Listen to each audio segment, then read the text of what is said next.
Today we all have gathered here to commemorate the 84th birth anniversary of revered Dr. APJ Abdul Kalam, who has been rightly termed as Missile Man of India. He was born on 15th of October 1931 in Rameshwaram. Dr. Kalam has worked in different scientific, technologically advanced educational fields. He has been universally acclaimed as Dr. APJ Abdul Kalam and his pursuits in science and human development. Today's event is organized by Young Indians with the help of CII. Dr. Kalam wanted every student to excel in science and to do the best for one's country as well as to the world. We solicit Dr. Ajay Gerola, who has spared his valuable time, to tell us more about the great scientist and human being Dr. APJ Abdul Kalam. He has done various work in different fields, but his areas of interest are fluid mechanics, hydraulics, wind engineering, environment and disaster management. Coming to his educational qualifications, he has done PhD from University of Roorkee in civil engineering. About his professional experience and career achievements, I have a lot more to say, but here I would like to mention few from 1995 till today.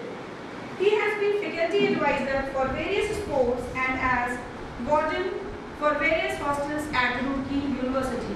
As Deputy Director AICTE New Delhi, Chief Advisor Sports IIT Roorkee, Member Secretary Uttarakhand Environment Protection and Pollution Control Board, and from January 2012 till date, he is HOD Center of Excellence in Disaster Mitigation and Management. He has organized various national and international conferences, seminars and courses. He referred various journal papers. He has been honored as recipient of national and international fellowships. He has served in various capacities with the government at central, at state and national levels.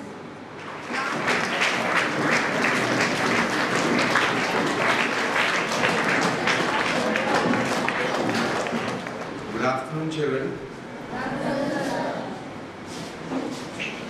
I am delighted to be here, and I particularly thank the principal and the staff of the school who have found me so suitable that I can come and try to be a torchbearer to Professor Kalam, particularly the Pavitra. I am supposed to be talking to you regarding Abdul Kalam, not as a person. I don't think at this stage you would enjoy what degrees he did, what he did not do. But I would like to understand something from you before I speak on that. Let me first hear how many students they understand English very well. Anyone who has a difficulty in understanding English language, I can do it in Hindi also. कितने बच्चे ऐसे हैं जो हिंदी समझते हैं? हाँ बताएं। हिंदी समझते हैं कितने बच्चे? कितने बच्चे ऐसे हैं जो हाथ नीचे करें? कितने बच्चे ऐसे हैं जो इंग्लिश समझते हैं? कोई बात नहीं, हम हिंदी में भी बात करेंगे, इंग्लिश में भी बात करेंगे। अब आप मुझे बताइए कितने बच्चे जानते हैं अब्दुल कलाम है कौन? Who knows? कितने बच्चे जानते हैं? कौन बताएगा? हाँ बताइए। प्रेसिडेंट। और कौन बच्चा उनके बारे में क्या जानता है? क्या जानती है आप? बताइए। गलत बताने से नंबर कटेंगे नहीं यहाँ पे। मुझको ये समझ में आ जाएगा मुझे आपको और क्या बताना चाहिए। क्या साइंस था? बहुत अच्छी बात। हाँ बताइए लास्ट में।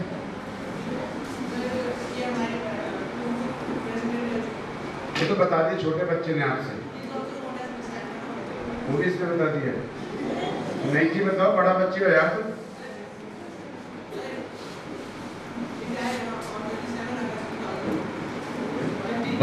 बर्थ कब थी? गुड। और कोई किसी और को भी चांस दो।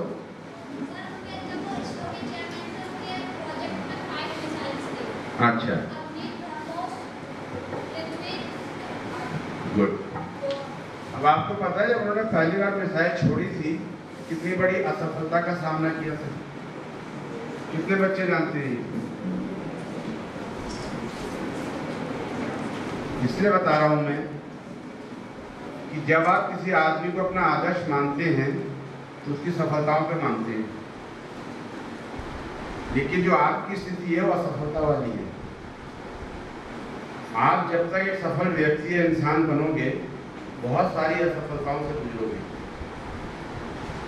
सबसे जो आपको इस स्टेज पे जरूरी है असफलता पे विजय पाना। कोई बच्चा ऐसा क्लास में फेल हुआ हो कभी भी, इसमें कोई शर्म की बात नहीं है, बहुत अच्छी बात है ये।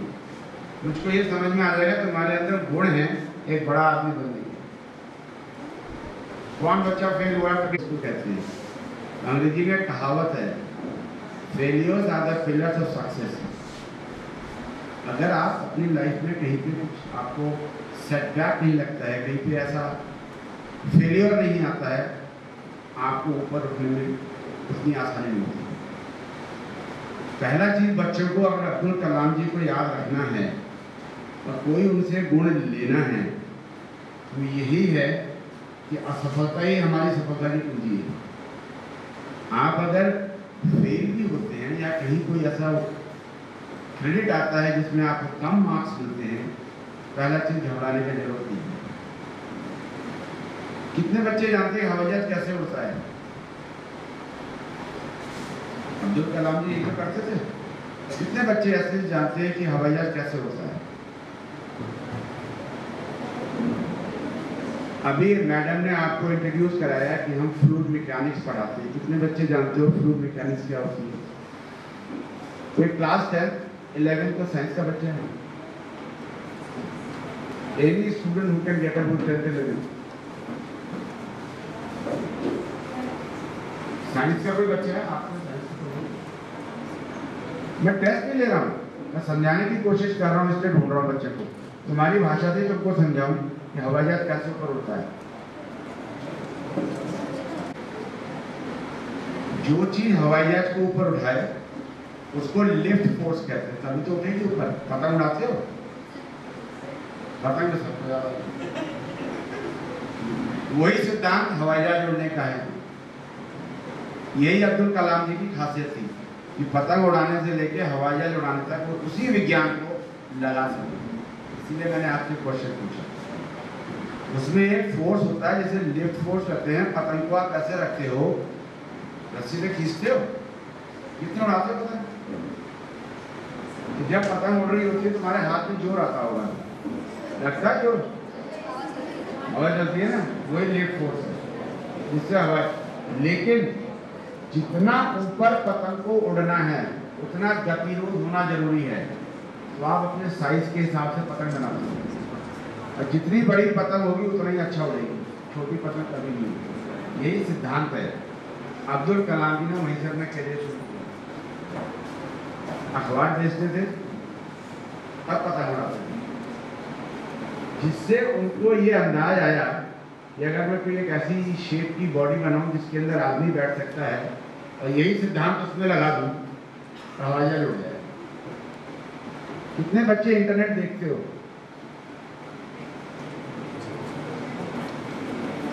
लेकिन लिफ्ट फोर्स किसी को नहीं पता।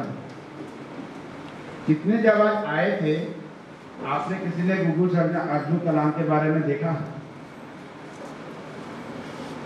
आप उसमें देखना अब्दुल कलाम ने जितने एक्सपेरिमेंट्स किए, जितने प्रयोग किए, वो ऐसी छोटी छोटी चीजों में किए। जब उनकी पतंग 10 बार कटी तब उनको समझ में आया कि हवाई जहाज कैसे नीचे नहीं गिरना चाहिए। उसके सिद्धांत से उन्होंने हवाई जहाज के लिए एफर्ट किया, जिसमें उन्होंने पहला यान जो आपने बता रहे थे वो उड़ाया, लेकिन ऊंचे गिर गया था, ऊपर नहीं गया। मेरा कहने का मतलब ये कि उनके कैरेक्टर से आप उन चीजों को पकड़ो जो आपको ऊपर ले जाए। जैसे निराशा, असफलता, ये कोई ऐसी चीजें नहीं है जो आपको पीछे ले जाए। ये वो चीजें हैं जो आपको आगे ले जाने के लिए स्ट्रांग बनाती हैं। यही अब्दुल कलाम जी कहा करते थे। इसलिए भी सकते हैं, उनको पढ़ा भी सकते हैं। तो आप ये मत मानिए कि वो पहले से ही ऐसे ही हुए थे। उन्होंने भी अपनी लाइफ में बहुत स्ट्रगल किया, इस तरह से ऊपर गए, आज वो आपको पढ़ाने की क्षमता है। तो पहला चीज, जब भी आप किसी आदमी की जीवनी पढ़ें, आप ये ना पढ़ें वो मिसाइल मैन था, आप ये पढ़ें वो था क्या, कहाँ से कैसे गया। वो आपके जीवन की एक शिक्षा होगी, जिससे आप ये समझ सको कि हमें, और हर आदमी के लिए वो शिक्षा अलग है।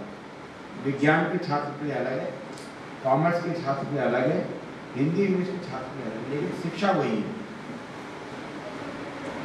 विज्ञान में क्या करना चाहते हो?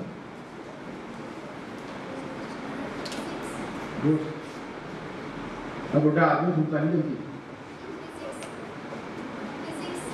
फिजिक्स, फिजिक्स में क्या करना चाहते हो? और कोई बच्चा? पहली विशेषता आपके अंदर ये होनी चाहिए कि इतना करेज हो कि आप क्लैरिटी के साथ खड़े होकर बोल सकते मैं ये करना चाहता हूँ। उससे आपका जीवन का ध्येय पता लगता है। अब्दुल कलाम के अंदर यही खासियत थी। तो किसी मीटिंग में भी जाते थे, यहाँ भी प्रपोजल ले जाते थे किसी भी विज्ञान का, किसी भी ऐसे वैज्ञानिक आविष्कार का, वो 100% बोलते थे।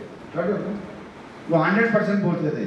हर बच्चे को आज के दिन ये शपथ लेनी चाहिए कि मेरे दिमाग में जो भी विचार है मैं वो जरूर बोलूँगा, क्योंकि ये अवश्य है कि जब आप बोलोगे तो बड़े गलत तरीके से बोलोगे, आपका टीचर आपको इम्प्रूव करेगा कि बेटा इसको ऐसे नहीं बोलो, इसको ऐसे बोलोगे, ज़्यादातर लोगों के समझ में आएगा। अब्दुल कलाम जैसे बहुत वैज्ञानिक हुए हैं। अब्दुल कलाम ही अकेले ऐसे वैज्ञानिक नहीं, लेकिन लोग उनको ज़्यादा जानते हैं क्योंकि उनके अंदर अपने विचारों को किसी भी फोरम में रखने का एक बड़ा भारी कार्य होता है। जब तक आप ये नहीं सीखोगे, किसी भी क्लास में आप हो, ये क्लास 1 से, छोटी क्लास से शुरू हो जाता है। ऐसा नहीं कि अब्दुल कलाम को प्रेसिडेंट बनने के बाद ही बोलने की हिम्मत आई होगी। जब आप पूरी स्टेजेस में अपने विचारों को रखते हैं, आपके पेरेंट्स को, आपके टीचर्स को ये समझ में आता है बच्चे का क्या ध्यान है, बच्चा क्या कर सकता है, बच्चे को कहाँ भेजना चाहिए। नहीं तो होता कि जो बच्चे हमारे यहाँ आते हैं आईआईटी में पढ़ने के लिए, आप जैसे एजुकेशन पाने के लिए, हर बच्चा ये कहता है कि साहब मैं गलत ब्रांच में आ गया, मेरा गलत सब्जेक्ट है, क्योंकि ना तो उसके पेरेंट्स को पता है कि बच्चे को क्या चाहिए, बच्चे का क्या टैलेंट है, कौन बच्चा वैज्ञानिक बनना चाहता है, कौन बच्चा कवि बनना चाहता है। पेरेंट्स अपनी इच्छा से भेज देते हैं, आपको फिर वो नकारना नहीं चाहिए। या तो आप अपने दिमाग में बनाएं कि मुझे क्या करना है, कैसे करना वो आप सीखोगे, लेकिन पहले क्या करना और सही जगह पे जाना है करने के लिए। ठीक है, आप क्या बनना चाहते हो? जोर से बोल यार। डॉक्टर, किस चीज का डॉक्टर? अच्छा, क्या विषय पढ़ने होते हैं डॉक्टरी में? कौन सी क्लास में? जोर से बोलो, क्लास में हल्ला मचाते, बहुत कंप्लेंट आती है लोगों की। जब क्लास छूटती है तो बच्चे बहुत हल्ला मचाते हैं, लेकिन जब जो पढ़ाई की बात करते हैं क्या हुआ? क्या क्या विषय पढ़ने होते हैं? कुछ नहीं बता दी तो डॉक्टर कैसे बनेगा? तो कभी कुछ पढ़ने की कोशिश करते हो? क्या पढ़ा कि मतलब डॉक्टर बनने के लिए मुझे क्या करना चाहिए? तो साइंटिस्ट बन गए। आपने पढ़ी थी नहीं कुछ होती, तो 2 बार फेल भी हुए, देहरादून भी आए इम्तहान देने, डीआरडीओ में भी गए इम्तहान देने, दोनों बार फेल हो गए। अंततः वो उनके कमांडर बने, उन्होंने वही एयरफोर्स का काम किया। तो आपको ये पता होना चाहिए कि ये वैज्ञानिक लोग होते हैं, ये ऐसा नहीं जो आप देख रहे हैं वही हैं। ये जीवन में शुरू से कुछ ना कुछ ऐसी विचारधारा के होते हैं जिनसे इनको कुछ संदेश मिलता है।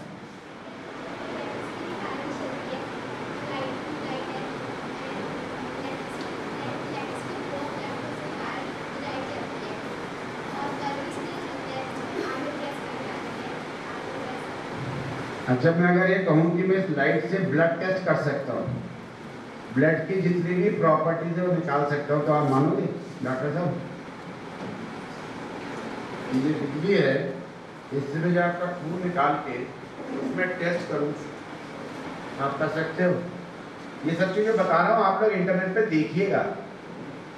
मैं भी डॉक्टर नहीं हूँ, मेरे को भी नहीं, मैंने भी इंटरनेट में कभी पढ़ा हुआ किसी बच्चे को बताने के लिए। ग्रह पे गया है, कितनों को पता है? अब मंगल ग्रह में पानी है कि नहीं है, हवा है कि नहीं है, वो इसी प्रयोग का वो है। यहाँ से बैठ के उस लाइट को जो फैक्ट्री जो वहाँ जाती है यहाँ, उसमें इस लाइट का प्रोविजन होता है, उसको फिल्टर के थ्रू उसके पास करते हैं। ये भी एक इसमें अचीवमेंट है जो अब्दुल कलाम साहब ने किया। हर बच्चा नेट पे जाए, लाइट का बियर इफेक्ट देखे और फिर देखे कैसे एक एरोनॉटिकल इंजीनियर ने फिजिक्स का यूज किया। He was an aeronautical engineer. आप कोई भी चीज देखते हैं, कितने लोग क्रिकेट खेलते हैं? अब कितने मुझे आप कौन से पेस बॉलर कितने हैं, स्पिन बॉलर कितने हैं? पढ़ाई बहुत महंगी चीज नहीं है, आप खेल खेल में सीख सकते हो। आप क्या करते हो? बॉलिंग करते हो, स्पिन करते हो? बॉलर बताओ पहले, बैटिंग का बाद में आऊंगा। बॉलर कौन है? कौन बच्चा पेस बॉलिंग करता है?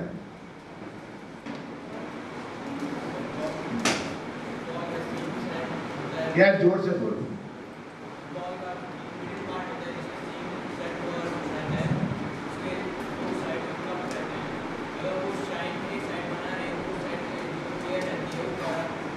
अब मुझे रिवर्स स्विंग करनी हो तो क्या करूंगा?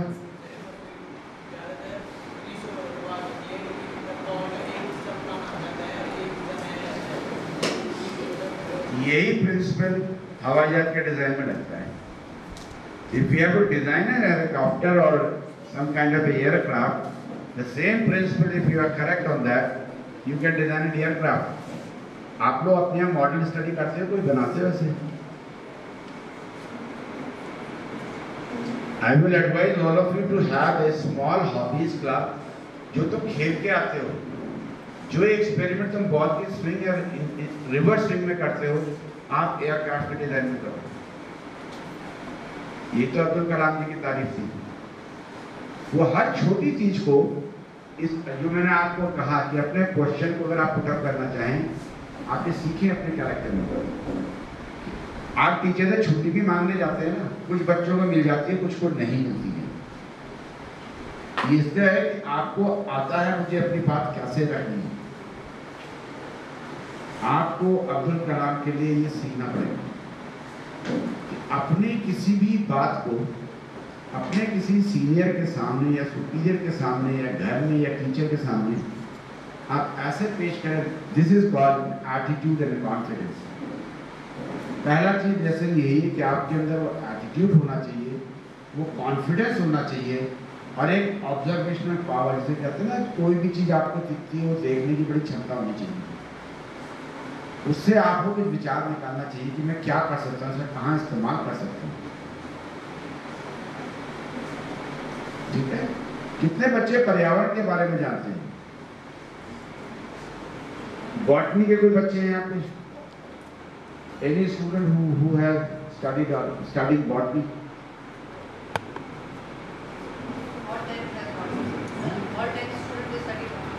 यहाँ है 10th के बच्चे? 10th के बच्चे हाथ उठाएंगे यार। अब तक क्यों नहीं उठा रहे थे? अब मुझे बता दो कि जो प्लांट्स हैं उनसे आपको क्या फायदा है? बताया दीजिए बात सुन। हैं? तो मिलती है एयर, कुछ लेता नहीं है प्लांट। आप प्लांट को कुछ देते भी हो। तो ये सब चीजें ऐसी जो आपको समझ में आनी चाहिए। वो ऑक्सीजन देता है और आपसे कार्बन डाइऑक्साइड लेता है, तो इसलिए प्लांट लगाना जरूरी है। प्लस जो बच्चे बॉटनी के हैं वो इसको अध्ययन करें, इंटरनेट पे जाएं कि आपके एरिया में किस तरह के पॉल्यूटेड हवा में है या पानी में है, उसी तरह के प्लांट। खाली प्लांट नहीं लगा देना है, जो बॉटनी के बच्चे हैं वो इस चीज को पढ़ें कि मैं किस तरह का प्लांट लगाऊं जिससे मेरे घर के आसपास जो भी पोल्यूटेड है, चाहे वो ग्राउंड वाटर में जा रहा हो गंदा पानी या हवा में उसके मॉइस्चर में कुछ हो, उसको एब्जॉर्ब करेगा। They act as a purifier, they are not simply a plant. ठीक है, किसी बच्चे का कोई क्वेश्चन है जो मैंने बोला?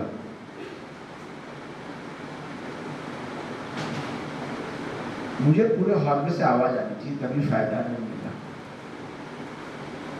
और ऐसे क्वेश्चन होने चाहिए जिसका मैं जवाब ना दे पाऊं।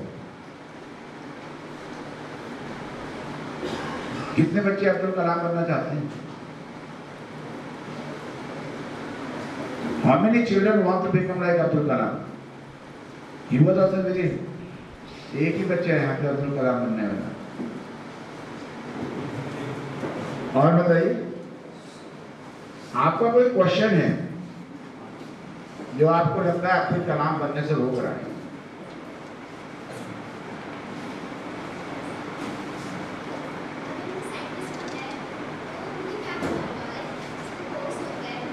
क्या होता है? साइंटिस्ट बनने के लिए कोर्स की जरूरत नहीं है, जो आप कर रहे हो वहीं से साइंटिस्ट बन सकते हो। चारों पंखे पास में लगाते ज्यादा हवा आएगी। अगर मान लीजिए मैं लगा दूं पंखे निकाल के आसपास, तो आपको क्या लगता है, हवा ज्यादा आएगी कम आएगी? क्यों आएगी? नहीं, पंखे दूर दूर हो गया, पंखे टकराएंगे थोड़ी, इतने बात पर थोड़ी कराऊं, टकराएंगे उड़ जाएगी।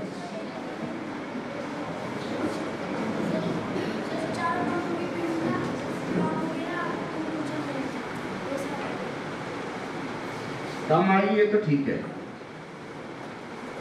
जब ये पंखे चलते हैं तो ये जितनी इसकी डायमीटर है ना, इससे थोड़ा ज्यादा जगह में हवा लेता है, और दोनों पंखे उसके अंदर अगर आए तो इंटरफेरेंस करते हैं, वो एक दूसरे से गतिरोध पैदा करेंगे, इसलिए करना।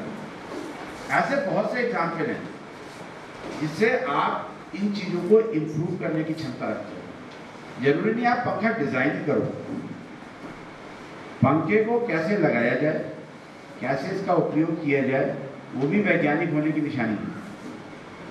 ठीक है, कीजिए कोशिश, ऑल द बेस्ट। और कोई बच्चा जो अब्दुल कलाम ना बने? बीयर्स लॉ, BEER, ठीक है, स्पेलिंग सेम है। जब लाइट को किसी फिल्टर के थ्रू निकालते हैं उसमें कुछ कैरेक्टरिस्टिक्स में चेंज आता है। इधर लाइट है, इधर फिल्टर है, इधर आपका ब्लड का टेस्ट ट्यूब है। जब इसके थ्रू निकलता है और उसमें टकराता है, उसके डिफरेंट कलर्स आते हैं depending upon the property of the fluid, property of the blood. From there you infer कि इसमें कौन कौन से एलिमेंट्स हैं। यही एक्सपेरिमेंट जब लार्जर स्केल पे किया जाता है, जैसे आपका वेरी शॉर्ट फ्यूचर, आप मोबाइल फोन से, उसमें आपको बुक एक्सेस हो जाएगी, उसमें आपको एक्सपेरिमेंट एक्सेस हो जाएंगे, उसमें आपको लाइब्रेरी एक्सेस होगी, then you can have the consultation with the teacher. आप इसको पढ़िए। हाउ दिस IT इनेबल्ड, एक कोर्स आता है, I don't know whether some teachers have done here और नॉट, IT इनेबल्ड एजुकेशन। ठीक है, आप इस चीज़ को पढ़िए, इससे आपका डायमेंशन चेंज हो जाएगा। एनीबडी? हाँ बताओ।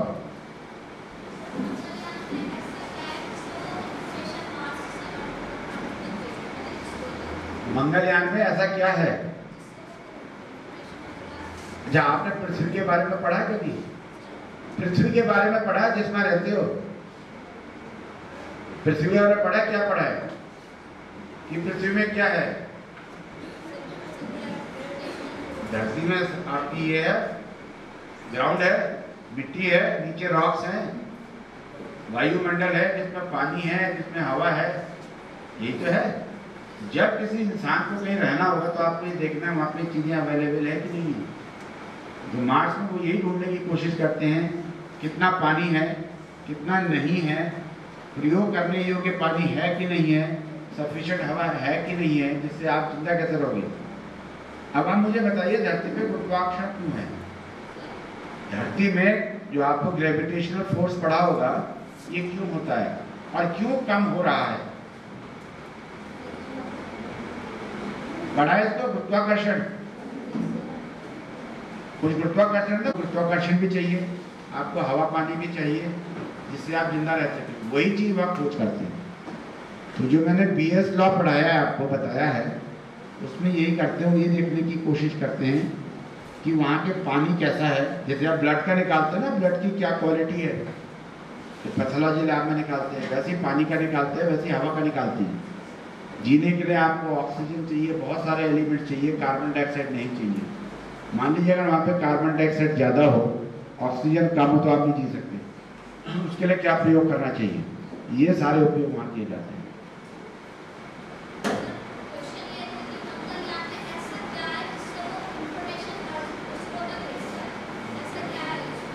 किसमें? जो आपका एयरक्राफ्ट है ना, इसमें इन्होंने सेंसर, अगर मिरर होगा तो लाइट वापस आ जाएगी, ग्लास होगा तो आगे चली जाएगी। अब ये ग्लास की जो प्रॉपर्टीज होगी वो डिजाइन करते हैं इस तरह से कि it works as a filter, जैसे पानी का फिल्टर होता है, एज ए लाइट का फिल्टर होता है, वो लगा के भेजा हुआ है। तो वो जब लाइट को प्रोजेक्ट करते हैं थ्रू फिल्टर एटमॉस्फेयर में, तो वो जो सिग्नल देता है उसकी एनालिसिस होती है यहाँ पे आके, इसमें क्या वाटर क्वालिटी है, कितनी क्वांटिटी होने की संभावना है, एयर की क्या क्वालिटी है, उसमें लाइफ रह सकती है कि नहीं रह सकती है, ये है उसमें लाइट लगी हुई है।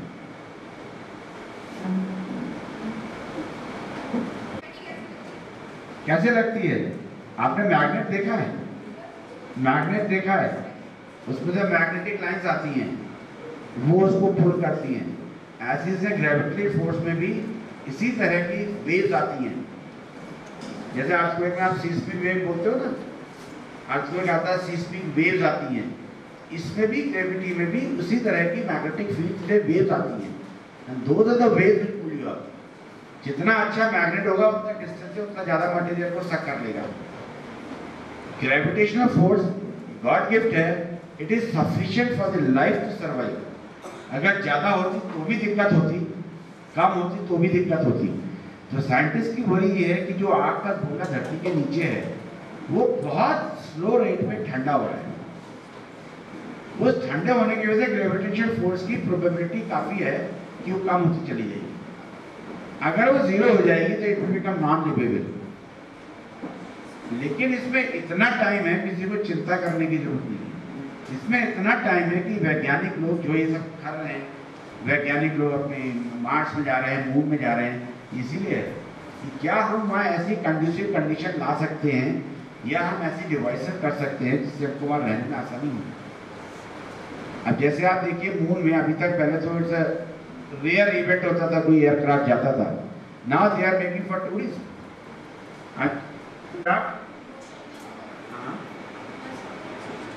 कर सकते हैं, क्यों नहीं कर सकते? आप बताइए कैसे करोगे?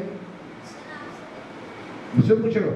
जब मैंने कहा तुम आइडिया दे रहे हो बनाने का, आपको पता है पानी से बिजली कैसे बनती है?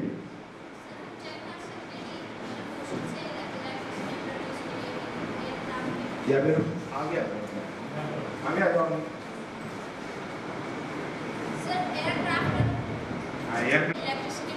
क्यों नहीं कर सकते? मोशन से तो आप हाइड्रो में क्या करते हो? बिजली जब पंचक्की या बिजली बनाते हो, ये सब क्या है? मोशन से तो है, कन्वर्ट है। This is the conversion of energy from one format to another format. You can definitely do, you have to work out the feasibility. कैसे होगी? कर सकते हो, बिल्कुल कर सकते हो। कैसे कर सकते हो बताओ? बिजली कैसे बनती है? मुझे हवा से बता दीजिए। आपने पंचक्की के बारे में पढ़ा, विंड मिल्स लगी है बहुत बड़ी बड़ी जिससे पानी भी निकालते हैं। क्या बताओ? सर उससे सर हवा से जो मोशन होता है उसमें, उससे सर वो अंडरग्राउंड है, तो उससे फिर एनर्जी को वन फॉर्म से दूसरे फॉर्म में चेंज बिल्कुल ठीक है। उससे इलेक्ट्रिकल एनर्जी में कन्वर्ट करते हैं, उससे हाइड्रो एनर्जी, सॉरी देखो विंड को आप इलेक्ट्रिकल या मैकेनिकल दो तरह की एनर्जी में बड़े आराम से कन्वर्ट कर सकते हो। इसके बहुत एक्सपेरिमेंट हैं, आप डिजाइन करो ना, नेट में पढ़ो, छोटे छोटे इतने एक्सपेरिमेंट बनते हैं कि कैसे उसे हैंडपंप से आप चला सकते हो मैकेनिकली। बिजली में आपको एक इंटरफेस लगाना पड़ता है, ये भी मैकेनिकल एनर्जी बनती है। हम या तो उस पर हैंडपंप कनेक्ट कर दें या उसमें कोई टरबाइन कनेक्ट कर दें। टरबाइन जो है आपको बिजली देती है। टरबाइन का आपको पता है कैसे देती है? आप उसमें कॉइल लगाते हैं किसी सिस्टम में, कॉइल लगाने के बाद make a motor to move. जब ये मोटर मूव करती है तो ये इससे कॉइल से जो करंट्स आती हैं, जब वो डिस्ट्रैक्ट होती हैं उससे बिजली बनती है। आपको खाली ये सिस्टम बनाना होता है। इसके लिए थोड़ा सा आपको पढ़ना पड़ेगा कैसी वाइंडिंग होती है, कैसे वो मैकेनिकल एनर्जी आप ऑलरेडी बना ही रहे हो, कितनी कैपेसिटी की इलेक्ट्रिसिटी जनरेट हो सकती है, वो आपको विंड स्पीड, कितना टाइम एक मौसम में आपको उतनी विंड स्पीड मिल जाएगी, उस विंड स्पीड से कैलकुलेट करते हो कितनी पावर है। अभी आपको एक वजह हाफ रो वी स्क्वायर करके निकालते हैं। v is the velocity, rho is the density of the medium, जो हवा है, उससे आप निकालते हो इतनी पावर हो सकती है। उस पावर को आपने इलेक्ट्रिकल इक्विवेलेंट पावर में कन्वर्ट करना है, तो वो आराम से बना सकते हैं। बहुत अच्छे से बन रही है बहुत जगह, गुजरात में आप देखोगे बहुत सारी बन रही है। और बताइए, लेकिन ये आइडिया दिया ना, आप बिल्कुल इस पर काम करना है। इस पर कोई बहुत पैसे नहीं लगते हैं। स्कूल ना दे, चंदा इकट्ठा करके बना लेना and then give a gift to the school. ठीक है ना? कभी कभी इन चीज़ों के लिए अपने को रोकना मत। पैसा स्कूल पेरेंट्स ही दें ऐसा नहीं है। आपको ये भी टैलेंट आना चाहिए कि यार मुझे कोई काम करना, पैसे कहाँ से आएंगे? चोरी से नहीं, आप चंदा मांग लीजिए। बच्चों को एनकरेज करने के लिए बहुत से लोग ऐसे हैं, हम लोग अपने स्टूडेंट्स को कहते हैं, वो भी जाके चंदा मांग के लाते हैं, कलेक्ट करते हैं, लाके टीचर को देते हैं। बच्चे वो हिसाब रखता है, क्योंकि आपको हिसाब रखना नहीं आता अभी। आप कहीं गलत खर्च करोगे, फंस जाओगे। But do make it, then give a gift to the school. अगली बार स्कूल ऑटोमेटिकली 4 बच्चों को पैसे देगा। सर वो हम इलेक्ट्रिसिटी कैसे चेक कर सकते हैं कि प्रोड्यूस हो रही है कि नहीं? बेटा इसके वोल्ट मीटर्स आते हैं, इंस्ट्रूमेंट्स आते हैं। सर बड़ा एरोप्लेन मतलब कोई बड़ा नहीं बनाओगे डायरेक्ट, बनाओगे छोटा ही पहले। आप उस अगर आपको कभी देखना हो ना, आप उड़ किया, हमको पता है लेकिन क्यूरोसिटी खत्म हो गई, तो हम उसमें इतना दिमाग नहीं लगाते। लेकिन एक आइडिया हमारे अंदर वो टैलेंट है, इसने कुछ बोला हमें समझ में आ गया, हम इसको कर लेंगे। But I want you to do it. कभी तेरे को चिंता होती है कंट्रोल की, बहुत दूर नहीं है, बस में बैठ। तो इलेक्ट्रिसिटी प्रोड्यूस कैसे हो रही है, अगर हो रही है तो कैसे चेक करें? उसमें इंस्ट्रूमेंट लगे होते हैं, मुझे कह रहा हूँ उसमें इंस्ट्रूमेंट लगे होते हैं। There are instrument fitted even within. अभी जनरेट करते नहीं है इंस्ट्रूमेंट, क्योंकि ये उससे चलता है, पेट्रोल से जो भी उसका ऑयल है उससे चलता है, बिजली से नहीं चलता। लेकिन उस ऑयल से वो हवाई जहाज के लिए बिजली पैदा करते हैं। वी कैन डू रिवर्स, हम बिजली पैदा करके उसकी जो ऑयल की रिक्वायरमेंट है वो खत्म कर सकते हैं। उसके लिए इंजन के डिजाइन चेंज हो जाते हैं। अगर आप जैसे बैटरी ऑपरेटेड आपके स्कूटर्स आते हैं, ऑटो आते हैं, मोपेड आती है, उसके इंजन के डिजाइन डिफरेंट है। जो पेट्रोल से डीजल से चलते हैं, डीजल पेट्रोल के भी डिफरेंट है, तो वो डिजाइन चेंज हो जाते हैं। तो यू कैन, आपको एनर्जी चाहिए एक्सटर्नल, आप बिजली से लाओ, पानी से लाओ, तेल से लाओ, धक्का दे के लाओ, किसी तरह से लाओ, उसके अकॉर्डिंग इंजन चेंज हो जाता है। न्यूट्रॉन्स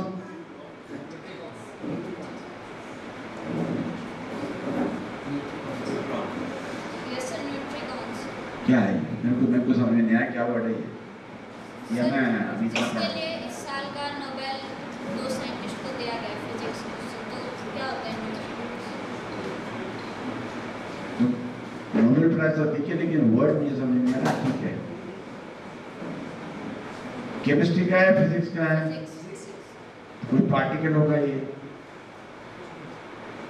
यार लोगों ने पढ़ा क्या? न्यूट्रॉन तो बहुत पुराने हो गए। Neutron, electron. आप ऐसा करना, कुछ भी किसी से नहीं पूछना। आपको अगर स्पेलिंग याद हुआ गूगल सर्च में जाकर डाल देना। नहीं गूगल में डालना तो सब मिल जाएगा उसमें। ठीक है ना? गूगल में, क्योंकि वर्ड आप ठीक नहीं बोल रहे, मुझे लग रहा है, मैंने तो सुना नहीं।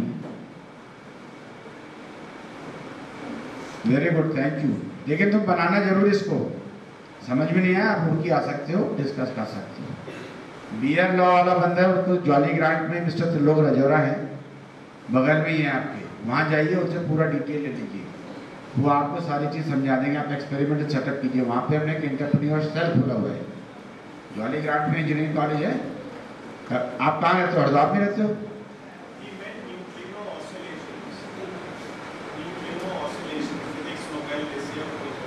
ऑसिलेशन में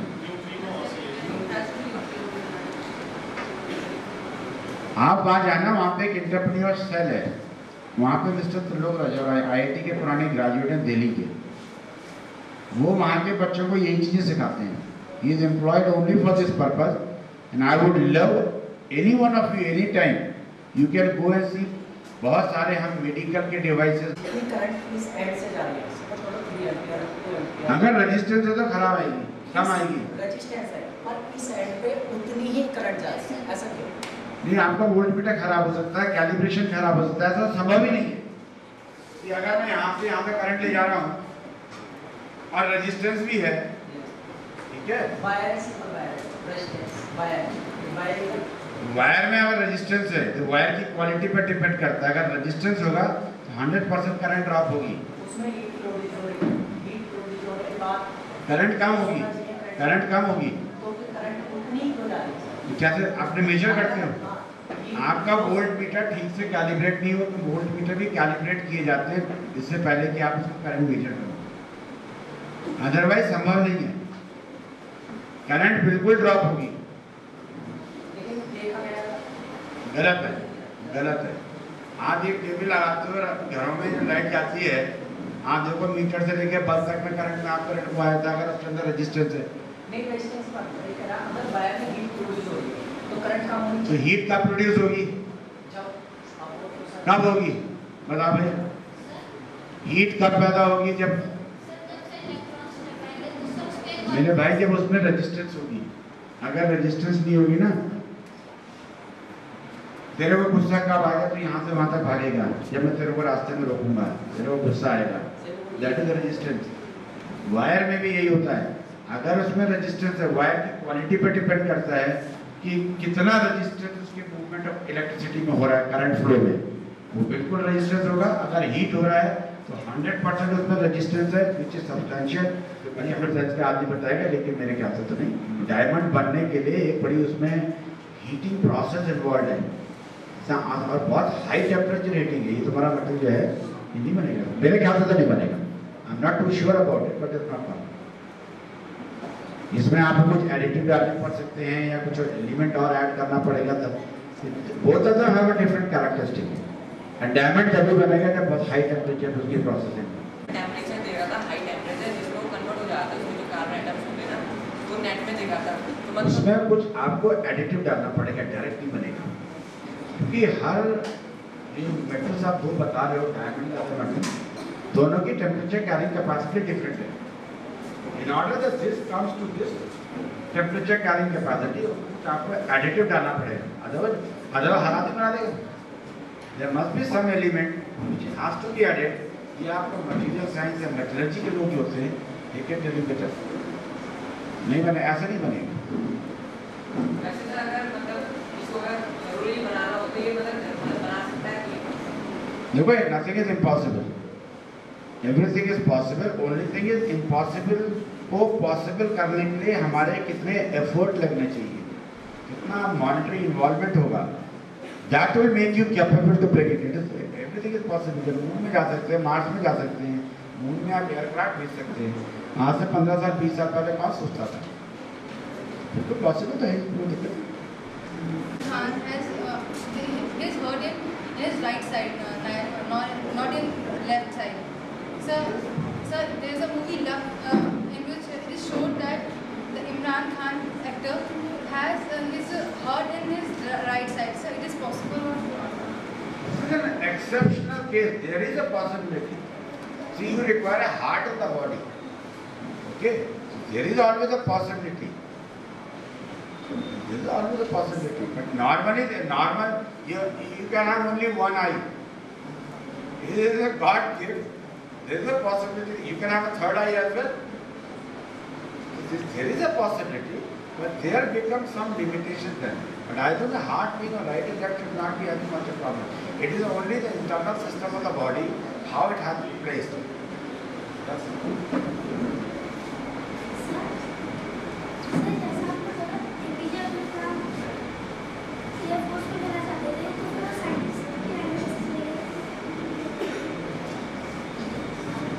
बिकॉज उन्होंने कभी काम करना छोड़ा नहीं, पहली चीज़। एयर फोर्स में जो उनको करना था वो उन्होंने एरोनॉटिकल इंजीनियरिंग की, ठीक है, उनका एडमिशन है।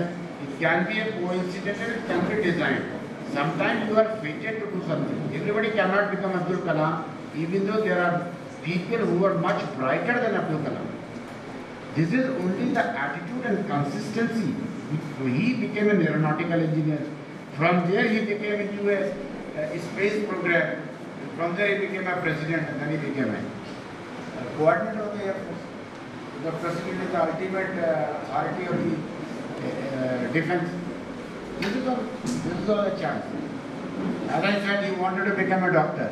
But tomorrow he might get selected into an IIT or in any institution where he does a biotechnology.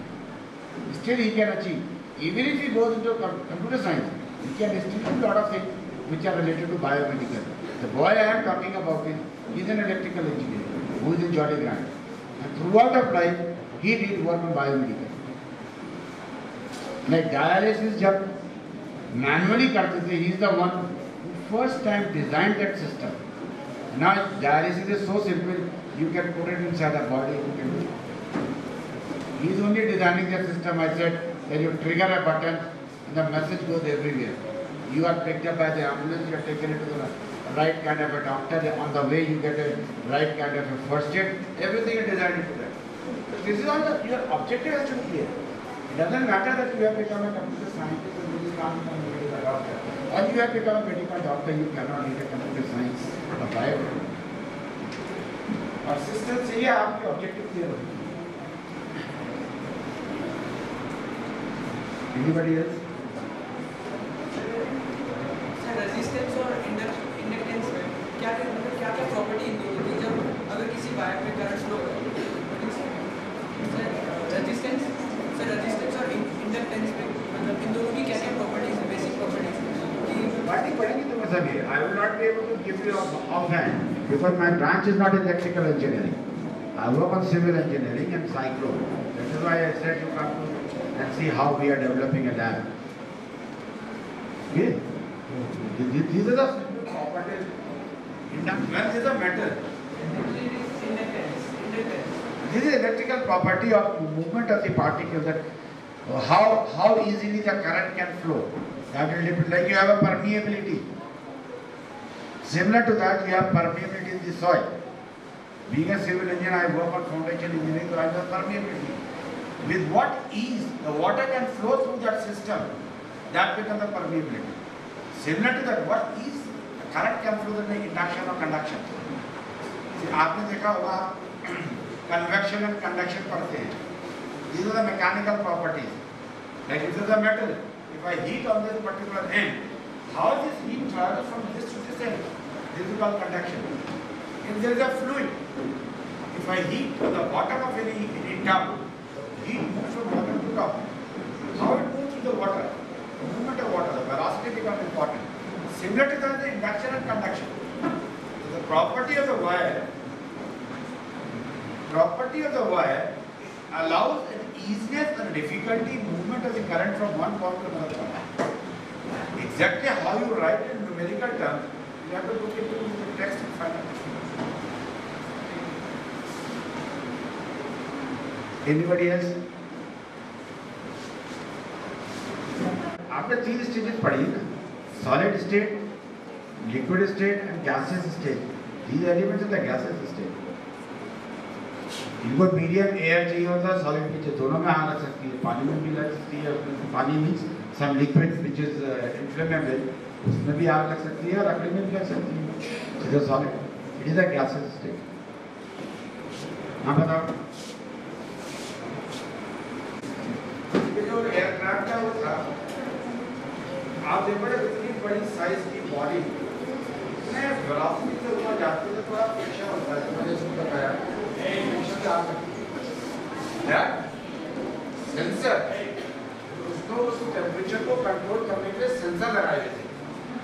One of the sensor stop working, when it stop working उसने उसके temperature control को करना बंद कर दिया, इतना गर्म हो गया that it got burned. That was the reason got plan.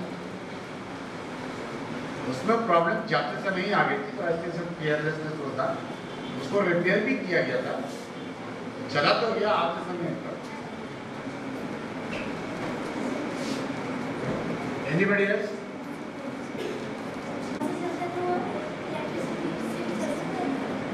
Aeroplane used to electricity से चल सकता है, लेकिन उतना वजन शायद ना ले जा सके। मैंने आपको बताया ना, हर तरह की पावर की एक उनकी कैपेसिटी होती है। छोटा बनाएंगे चल जाएगा, जो आप इसमें यूज करते हैं अपने खिलौना में, जिसमें आप बैटरी लगा देते हैं, इट विल वर्क। हेवी उसमें उसके इंजन में बहुत चेंजेस करने पड़े। These are the area of research, आप लोगों को सोचना चाहिए। यही तो इसी डिस्कशन की तो आए हैं। आप लोग सोचो क्या क्या हो सकता है। एज ऑन टुडे उसका जो वेट होता है, उसके लिए जो इंजन चाहिए उस स्पीड पे चलने के लिए, वो it's not even petrol, it's different kind of oil जिसको चलता है। इतना वेट उठा नहीं पाएगा ये, ठीक है। So where you please concentrate on the points which I have said. Number one, that you should have your thoughts very clear. You should be confident to speak before your teacher or the parents.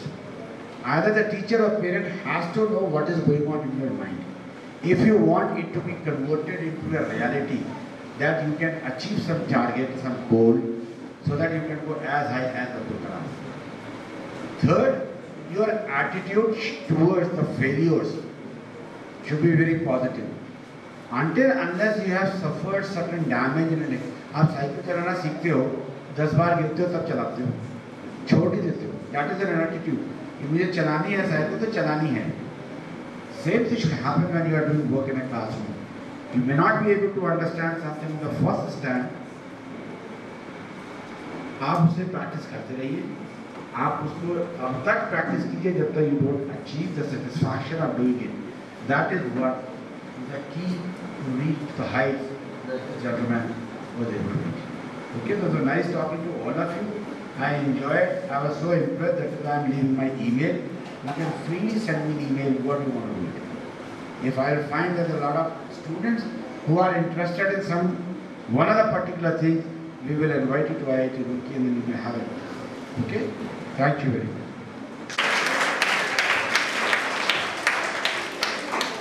Thank you so much, sir, for your valuable words and knowledge.